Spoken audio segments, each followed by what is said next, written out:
Alors, bébé. Oui. Tu peux nous dire, c'est bébé surprise ou bébé attendu, bébé Lily?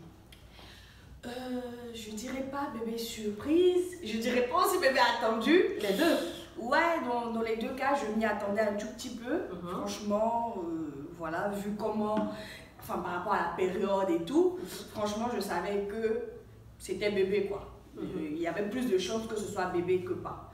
Mais après, dire que c'était quelque chose d'hyper préparé, non, pas du tout. En fait, quand je demande bébé surprise ou bébé attendu, un bébé attendu, c'est tout un parcours, pratiquement 5 ans d'attente et autres. Et là, par exemple, tu sais que sur ce cycle, tu as eu à avoir des relations non protégées et là, paf, bébé arrive. Ouais. Là, tu n'as pas préparé. C'est ce que je... Exactement, donc ça n'a pas été mon cas. Heureusement, franchement, ça n'a pas été mon cas. Voilà, c'est arrivé, c'est arrivé. Bébé surprise, quoi. Pas surprise, c'est ce que je veux dire, enfin, dans le sens... Enfin, comme tu expliques maintenant, oui, surprise. Mais je veux dire, j'étais consciente, tu vois. J'étais consciente que ce jour-là, effectivement, il pouvait y avoir 95% de chances que j'ai un bébé. Ah, d'accord. Voilà. Donc, tu t'y attendais plus ou moins. Voilà, je m'y attendais. Voilà. D'accord. J'ai pas... Alors, ton expérience, maman, un enfant, comme on le dit, chaque expérience est bien à prendre. Comment ça s'est passé, la grossesse et tout? C'était compliqué, pas compliqué, les envies de grossesse, tout ça?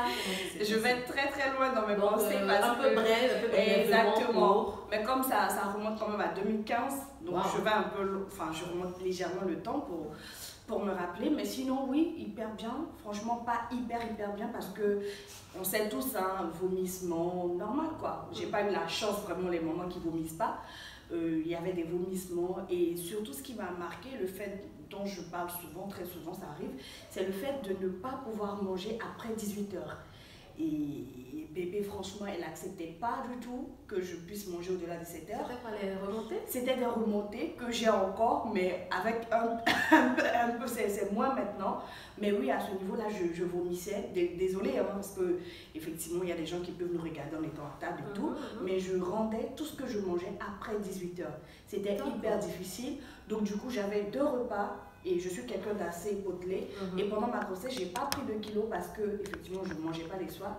Et j'avais deux repas, donc le petit déjeuner qui passait plus ou moins, et surtout mon repas de midi que je pouvais prendre. Et au-delà de ça, c'était vraiment hyper compliqué. Je vomissais en tout cas à chaque fois que je faisais des écarts à ce niveau-là. C'est vraiment le truc qui m'a le plus marqué pendant ma grossesse. Alors je souhaite savoir, quand tu dis que les remontées continuent toujours, est-ce que c'est quelque chose que tu n'avais pas connu avant? C'est après la grossesse que c'est resté jusqu'à aujourd'hui ou c'était quelque chose que tu connaissais déjà? Oui, je peux dire, enfin, je ne sais pas si c'est après la grossesse que j'ai plus remarqué ça, mais jusqu'à aujourd'hui, les gens qui me côtoient au quotidien savent vraiment que ça fait partie de mon quotidien. Donc du coup, je digère plus lentement qu'avant, difficilement. Et j'ai souvent ça. Quand je mange jusqu'à une certaine heure, au-delà d'une certaine heure, pardon, j'ai des remontées, je digère difficilement. Et voilà, la nuit elle est pénible quand je ne mange pas une heure raisonnable. Donc quand je vais au-delà de 22 h par là, waouh, c'est chaud. Mais bon, en même temps, ça me permet de garder la ligne parce que oui, manger au-delà. On essaie, c'est pas évident. C'est pas évident. D'accord, donc on va passer maintenant à la phase qui m'intéresse beaucoup. Oui, la partie accouchement. Comment ça s'est passé? Combien d'heures de travail? Comment ça s'est passé? Yes, mais c'est complètement 24 heures. 24 de travail. De travail, 24 heures de travail, je me rappelle encore. C'était à la veille d'un petit événement. Pas grand, mais en tout cas un petit truc où j'ai un peu mangé au-delà de 18 h, 18h30 par là, je crois, 19 h. Et je m'apprêtais à me coucher naturellement. Et vers les 22, 23 h, j'ai commencé à avoir donc mal au ventre naturellement. Et maman était là, heureusement. Maman à qui je fais un gros coucou, si elle passe par ici, qui m'a beaucoup soutenue. Exactement. Donc du coup, voilà. Donc comme ça, et je commençais à avoir mal au ventre naturellement vers 23 h. Et j'ai dit, maman, je m'en vais accoucher. Genre, c'était vraiment des petites contractions. Moi, la go, pour elle, c'était déjà tout ça, elle pas t'accoucher. Je dis, maman, oh, mais dis, mais attends, tu n'as même pas encore perdu les os. Attends, j'ai dit, non, pardon. Laisse-moi, je m'en vais accoucher, ne me dérange pas. Là.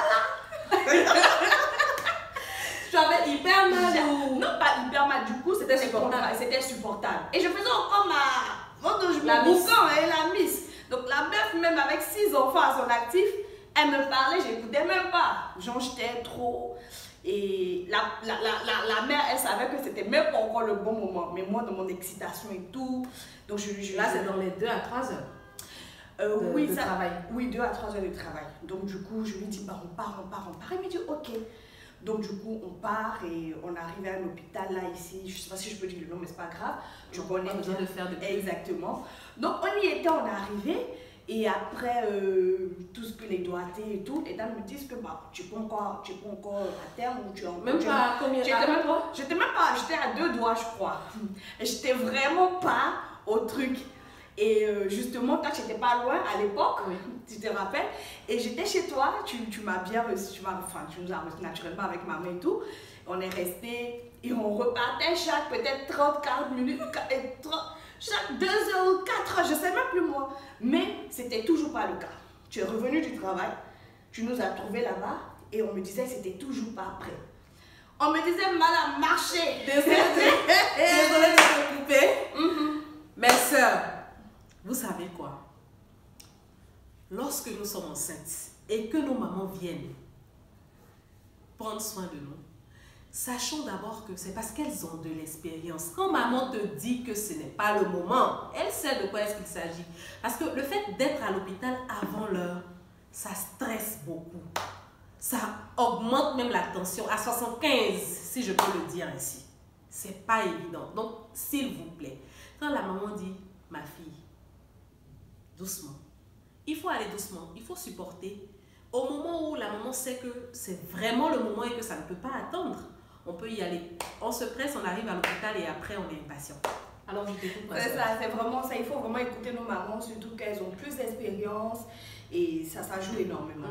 Donc effectivement, donc, tu connais l'histoire, donc du coup j'étais là, j'ai passé du temps. Et voilà quoi, j'ai mis plus de temps que prévu, j'étais découragée, il y avait la fatigue et en plus je n'avais pas d'appétit parce que entre les douleurs et tout, je ne voulais pas manger, je m'affaiblissais et c'était vraiment très très difficile. Voilà. 24 heures de travail. 24 heures de travail, 24 heures Mais de travail. Lorsque tu as quitté l'hôpital en question, tu es allé quelque part et tu as demandé à ce qu'on te césarise. Oh là là, effectivement, parce que ça mettait du temps. Et moi, épuisée. En fait, je pense que même j'étais plus épuisée que... qu'il ne fallait.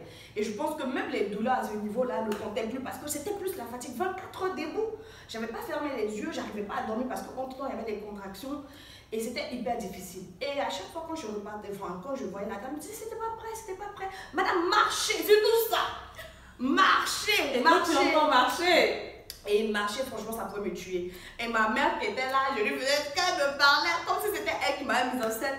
Franchement, c'était des colères, c'était vraiment de l'angoisse et tout. À un certain moment, ma mère, avec son expérience, elle m'a dit, mais en fait, tu es prête à accoucher. Et c'est juste que malheureusement, d'autres bébés n'ont pas la force de percer la poche d'eau. Ça peut arriver. Et que toi, en fait, ta grossesse, on doit juste la déclencher. Parce qu'il faut que les femmes elles comprennent ça. Et franchement, les femmes, elles ne voulaient rien comprendre. Elles voulaient absolument que j'arrive au doigté qu'elles souhaitaient. Donc du coup, elles ne voulaient rien comprendre, elles étaient braquées. Et arrivé à un certain moment, je me suis dit, mais c'est assez en fait. Parce que quelqu'un ne peut pas souffrir 24 heures. À l'époque, enfin, ça faisait 22 heures peut-être de trucs, mais j'étais fatiguée, j'en avais marre. Surtout que ma maman à côté me disait que, effectivement, tu étais déjà à terme, mais juste qu'il fallait juste déclencher l'accouchement et que ça arrive. Voilà, je n'ai pas besoin de perdre les os comme toutes les femmes et tout. Donc, arrivé à un certain moment. Finalement, on a changé d'hôpital. Accouchement facile. Bon, on va pas dire facile. Accouchement par voie basse ou. Finalement, par voie basse, avec petit épisode quand même. Épicé. Tu as apprécié le coup. Petit épisode épicé. Donc, il ne faut pas sauter pour revenir à l'histoire. Donc, on part. Donc, pressé et fatigué comme j'arrive. Et c'est un hôpital, je précise en guillemets, qui est réputé pour la césarienne. Donc voilà, donc je cours dans cette clinique, voilà, affolée. Après, tout le monde ne voulait pas, mais j'en avais marre. Et j'arrive et quand on me demande, bref, j'explique directement que je suis venue pour la césarienne. La bonne dame, elle me regarde, elle me dit, mais pourquoi? Genre césarienne, pourquoi? J'ai dit non, j'étais dans un autre hôpital Et on m'a demandé de venir ici uniquement pour la césarienne. C'est ce qu'on m'avait dit là-bas? Mais non, pas du tout. J'étais tellement fatiguée, je voulais juste qu'on m'opère et qu'on m'enlève l'enfant parce que je me disais que finalement, je pouvais que accoucher par césarienne. Et heureusement, je ne sais pas cette dame, mais je lui dis vraiment merci. Elle m'a regardée, elle m'a dit non, tu n'as pas besoin de ça. Viens, exactement, viens d'abord, je vois ce qui se passe et tout. Et effectivement, arrivé à ce moment-là, elle a déclenché. Donc du coup, j'ai vu l'aiguille. Donc quand j'ai vu l'aiguille de loin, je lui ai dit, mais franchement, j'ai eu peur. Elle m'a dit non, ça va bien se passer. Et effectivement, j'ai rien senti. Elle a baissé la poche d'eau. Voilà, elle a accéléré les contractions, donc à l'aide d'une perfusion qu'elle m'a mise en même temps aussitôt. Voilà, donc ça se passait comme ça et voilà. Après, bébé est venu et j'étais tellement peureuse, je faisais tellement de bruit. Elles étaient juste à côté et je faisais tellement de bruit, je bougeais dans tous les sens, je ne supportais pas du tout la douleur. Et donc, du coup, à un certain moment, elle ne me calculait plus, quoi. Comme on dit, elle ne me calculait plus. Et je me dis toujours, j'ai vu l'enfant arriver dans mes mains parce que je lui disais, madame, l'enfant est là, l'enfant est là.